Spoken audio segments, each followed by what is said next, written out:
Dans le chapitre 1 consacré à la biochimie, la 16e question est la suivante. Qu'est-ce qu'un acide gras? Et dans la réponse à cette question, vous vous servirez des deux exemples de molécules qui sont illustrés ici. Interrompez la lecture de cette vidéo afin de prendre le temps de répondre à cette question, puis vous relancerez cette vidéo afin de découvrir la réponse à cette question 16. Le premier exemple est une molécule linéaire portant à l'une de ses extrémités une fonction COOH ou fonction acide carboxylique que j'ai entourée ici en bleu. Cette fonction peut se dissocier en COO- et H+. La fonction COH constitue la partie hydrophile de cette molécule. La molécule représentée ici est formée essentiellement par une longue chaîne hydrocarbonée qui se termine par un groupement CH3 ou groupement méthyle. Cette chaîne carbonée non cyclique est appelée chaîne aliphatique et elle constitue la partie hydrophobe de cette molécule. Une telle molécule portant une fonction acide carboxylique et une chaîne hydrocarbonée linéaire est un acide gras. Les acides gras font partie de la grande classe des lipides et parce qu'ils ne contiennent que des atomes de carbone, d'hydrogène et d'oxygène, ce sont des lipides simples ou homolipides. Les acides gras sont peu présents à l'état libre, mais on les trouve en grande quantité engagés dans des liaisons, par exemple dans des liaisons esters, comme c'est le cas dans les triglycérides qui sont formés de 3 chaînes d'acides gras, ou bien dans les phospholipides qui sont formés par 2 chaînes d'acides gras. Ce premier exemple de molécule est appelé l'acide stéarique. Il s'agit d'un acide gras à 18 carbones dont la formule brute est C18H36O2. Cet acide gras est présent notamment dans les graisses animales, non pas sous la forme d'acide gras libre, mais sous la forme de triglycérides. Et ainsi, la tristéarine, qu'on appelle aussi la stéarine, qui est par exemple le constituant principal de la graisse de bœuf, est un triglycéride constitué d'un squelette de glycérol et de 3 chaînes d'acide stéarique.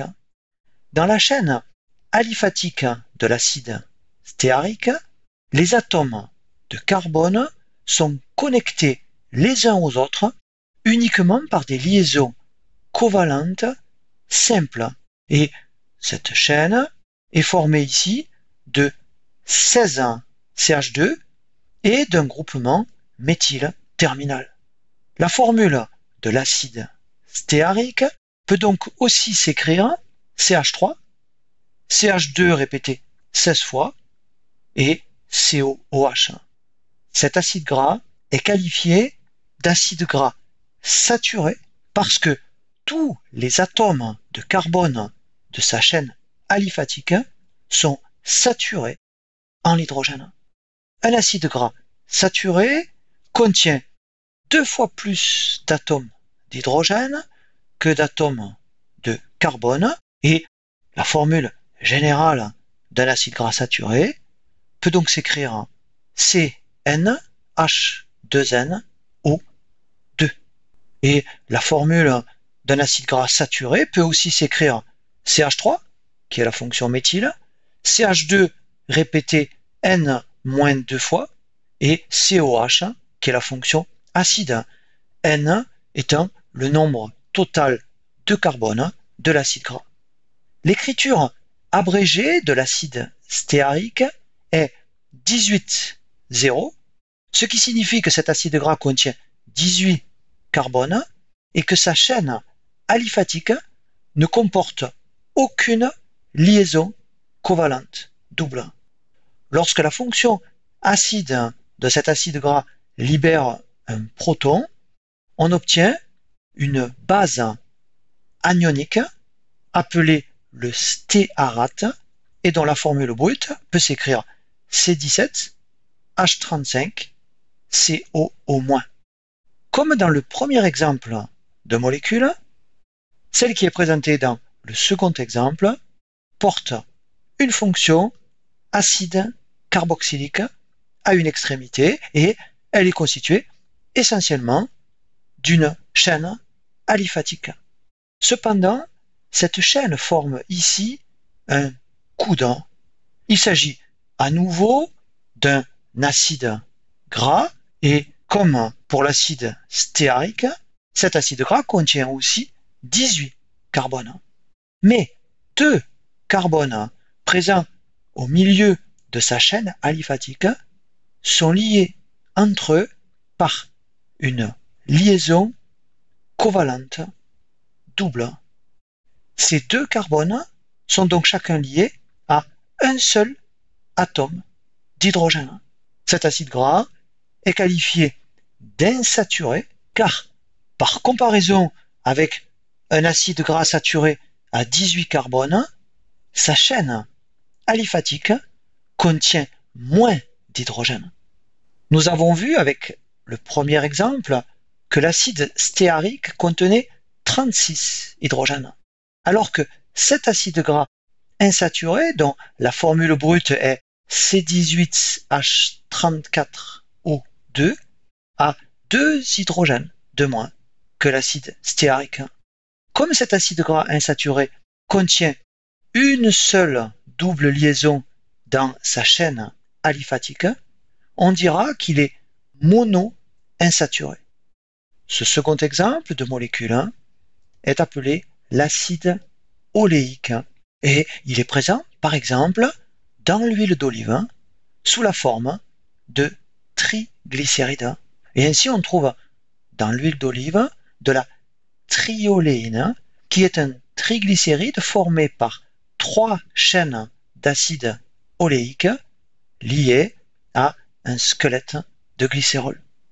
Un acide gras mono-insaturé, tel que l'acide oléique, a comme formule brute CnH2n-2O2.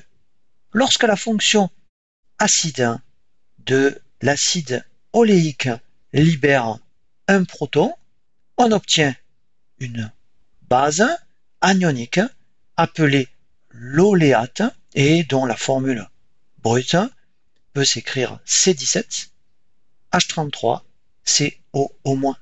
Il existe aussi des acides gras qui ont plusieurs doubles liaisons entre carbones dans leur chaîne aliphatique et on les appelle alors des acides gras polyinsaturés. C'est par exemple le cas de l'acide linoléique qui contient 2 doubles liaisons dans sa chaîne aliphatique. Un acide gras ayant 2 doubles liaisons dans sa chaîne aliphatique, comme l'acide linoléique, a comme formule brute CnH2n-4O2. On peut numéroter les atomes de carbone d'un acide gras à partir du carbone de sa fonction COOH.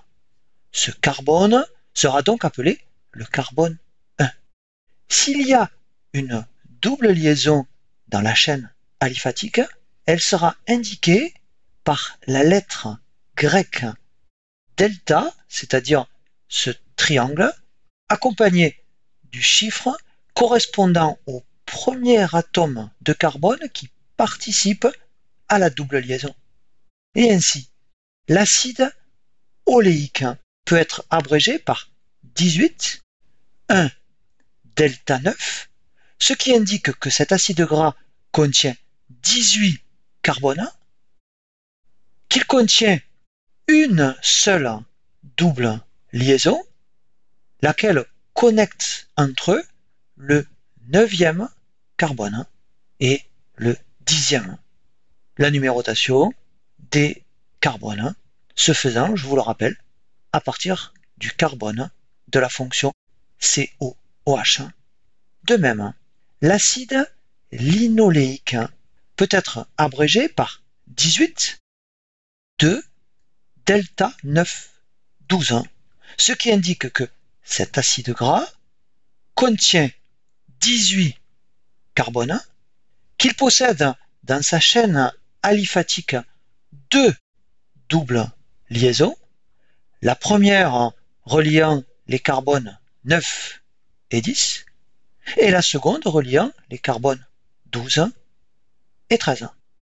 L'acide linoléique est le précurseur de l'acide arachidonique, qui est un acide gras pouvant être abrégé par 20, 4, delta 5, 8, 11, 14, ce qui indique que cet acide gras contient 20 atomes de carbone, que sa chaîne aliphatique possède 4 doubles liaisons et que ces doubles liaisons sont situées successivement entre le carbone 5 et 6, le carbone 8 et 9, le carbone 11 et 12, le carbone 14 et 15.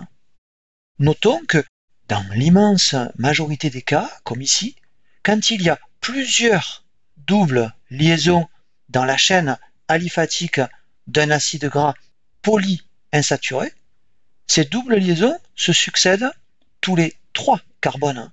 1, 2, 3. 1, 2, 3. 1, 2, 3.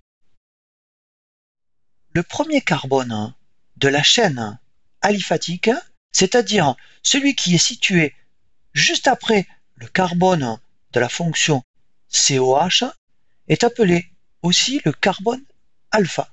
Et le tout dernier carbone de cette chaîne aliphatique est appelé le carbone oméga, parce que alpha et oméga sont respectivement la première et la dernière lettre de l'alphabet grec. Dans la numérotation des atomes de carbone de la chaîne aliphatique d'un acide gras, on peut prendre comme référence le carbone oméga. Et la place de la première double liaison la plus proche du carbone oméga sera alors indiquée par la lettre oméga, suivie du nombre d'atomes de carbone qui existent entre le carbone oméga et le carbone engagé dans cette double liaison. Et ainsi, l'acide oléique peut être aussi abrégé par 18, 1 oméga 9, parce que le carbone le plus proche du carbone oméga et qui est engagé dans une double liaison est le 9e carbone si on compte les carbones à partir du carbone oméga. On dit aussi que l'acide oléique est un acide gras oméga 9. L'acide linoléique peut être abrégé par 18, 2 oméga 6. Cet acide gras est un oméga 6 parce qu'en comptant les carbones à partir du carbone oméga, c'est le 6e carbone de la chaîne qui est engagé dans une double liaison avec le carbone 7. Et comme les doubles liaisons sont espacées de 3 carbones, on peut en déduire que sa deuxième double liaison sera présente entre le 9e et le 10e carbone, le carbone oméga servant de référence dans cette numérotation. L'acide arachidonique ou 24 oméga 6 est lui aussi un acide gras oméga 6 puisque le 6e carbone à partir du carbone oméga est engagé dans une double liaison. L'acide alpha-linolénique peut être abrégé par 18, 3 oméga 3 parce que le 3e carbone à partir du carbone oméga est engagé dans une double liaison. Et comme cet acide gras contient 3 doubles liaisons, les 2 autres doubles liaisons sont donc présentes entre le 6e et le 7e carbone, puis entre le 9e et le 10e carbone. La numérotation des carbones se faisant ici à partir du carbone oméga.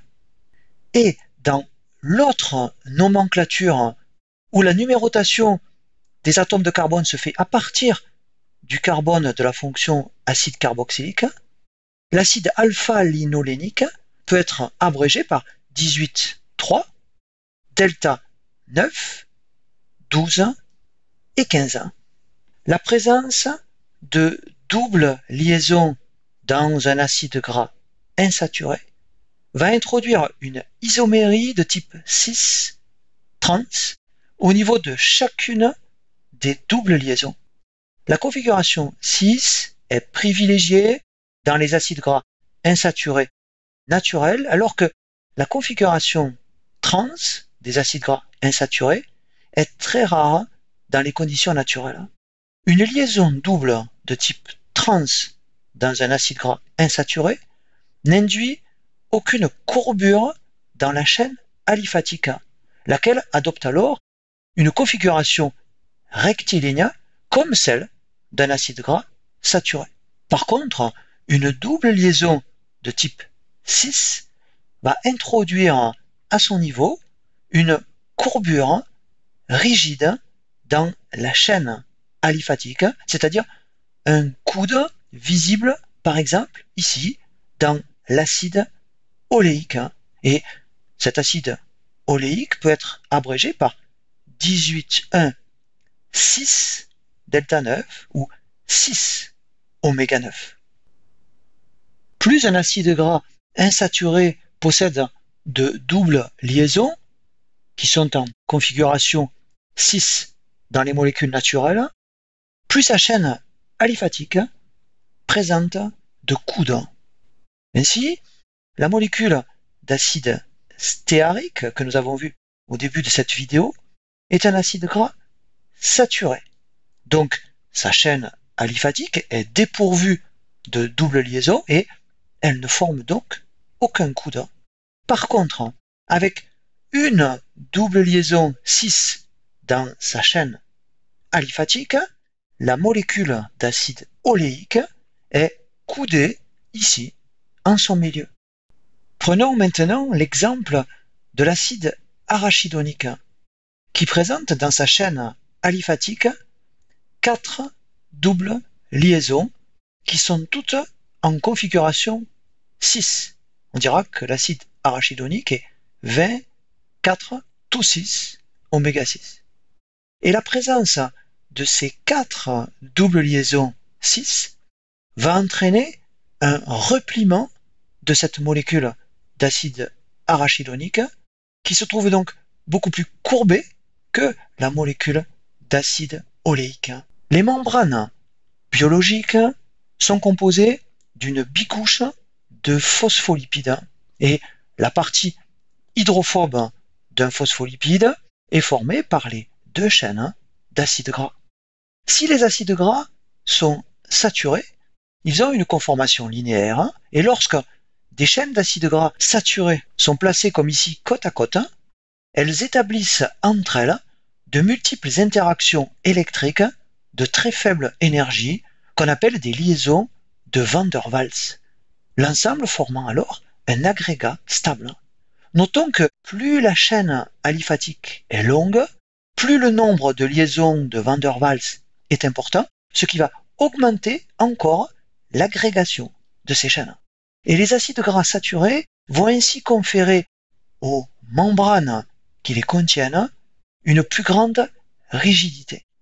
Par contre, lorsque ce sont des chaînes d'acides gras insaturés qui sont disposées côte à côte, comme ici, les coudes qu'elles forment en raison de la présence de double liaison 6 vont augmenter l'encombrement spatial des chaînes et vont par conséquent réduire le nombre de liaisons de Van der Waals qui s'établissent entre deux chaînes voisines.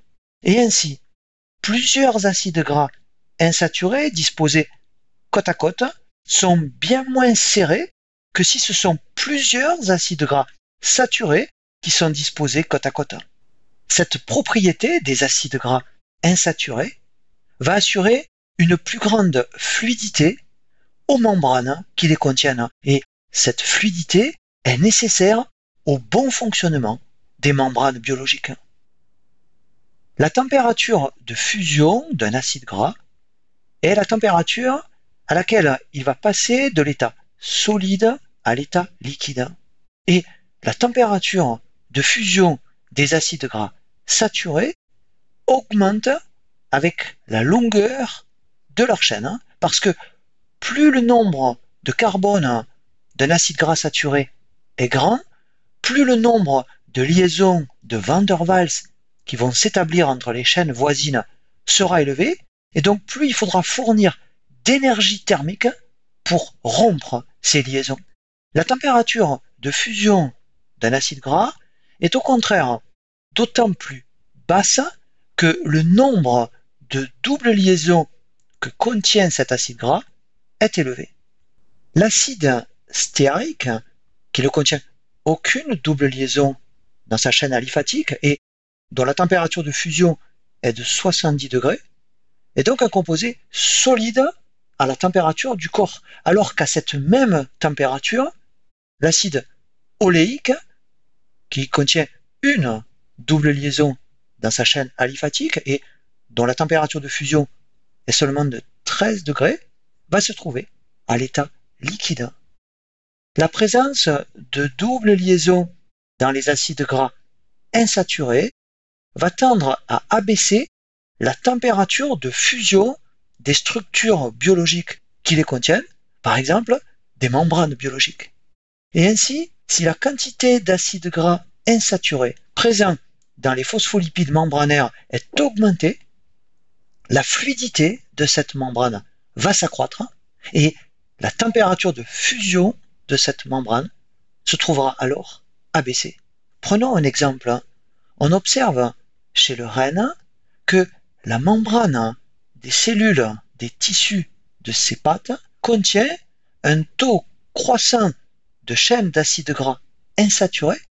Plus on se rapproche du sabot, et donc plus on se rapproche du sol froid, ce qui préserve ainsi la fluidité des membranes cellulaires, même quand la température se trouve fortement abaissée, par exemple ici, par la présence de neige. Les triglycérides animaux sont souvent composés d'acides gras dont les chaînes sont longues et saturées. Et ces graisses, comme le beurre ou bien le gras de la viande, vont alors se solidifier à la température ambiante. Par contre, on trouve souvent dans les triglycérides des végétaux et des poissons des chaînes d'acides gras plus courtes et insaturées, dont les doubles liaisons de type 6 vont former des coudes qui empêchent les molécules de s'agglomérer à température ambiante en un ensemble solide. Et ainsi, ces triglycérides contenant des chaînes d'acides gras insaturés sont habituellement liquides à température ambiante et on les appelle des huiles comme l'huile d'olive ou bien l'huile de foie de morue. Pour notre alimentation, il vaut mieux privilégier les acides gras insaturés. Certains acides gras insaturés sont dits essentiels parce que notre organisme est incapable de les synthétiser et ils doivent donc être apportés par notre alimentation, notamment par la consommation d'huile végétale et de poissons.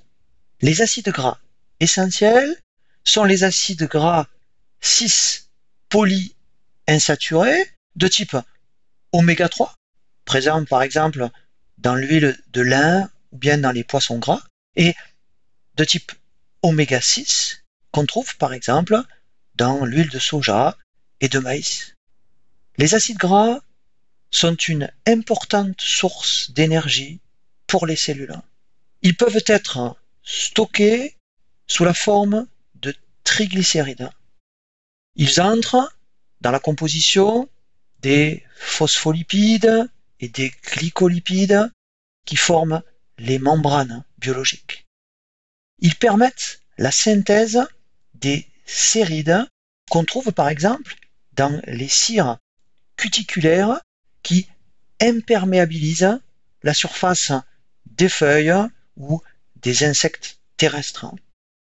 Les acides gras sont également les précurseurs de certains messagers intracellulaires ou intercellulaires. Et par exemple, l'acide arachidonique est un précurseur des eicosanoïdes, lesquels sont des messagers intercellulaires, tels que la prostaglandine PGF2-alpha, et ces messagers interviennent par exemple dans la réaction inflammatoire ou bien dans la coagulation sanguine. Certains acides gras peuvent aussi conduire à réguler la transcription de gènes par l'intermédiaire de récepteurs à action nucléaire. Et certains acides gras peuvent également renforcer l'efficacité de notre système immunitaire. La réponse à cette question 16 peut donc être énoncée de la façon suivante. Un acide gras est une molécule organique de la grande classe des lipides, possédant une fonction acide carboxylique et formée essentiellement par une chaîne hydrocarbonée dite aliphatique. Si cette chaîne ne comprend que des liaisons covalentes simples entre atomes de carbone, l'acide gras est qualifié de saturé. Si cette chaîne comprend une ou plusieurs liaisons covalentes doubles entre atomes de carbone, l'acide gras est qualifié d'insaturé. Les acides gras sont des nutriments très énergétiques pour les cellules. Et ils permettent aussi la synthèse d'autres lipides, tels que les triglycérides, les phospholipides, les sérides et les eicosanoïdes. Nous poursuivrons l'étude des lipides en abordant dans la prochaine vidéo le groupe des triglycérides.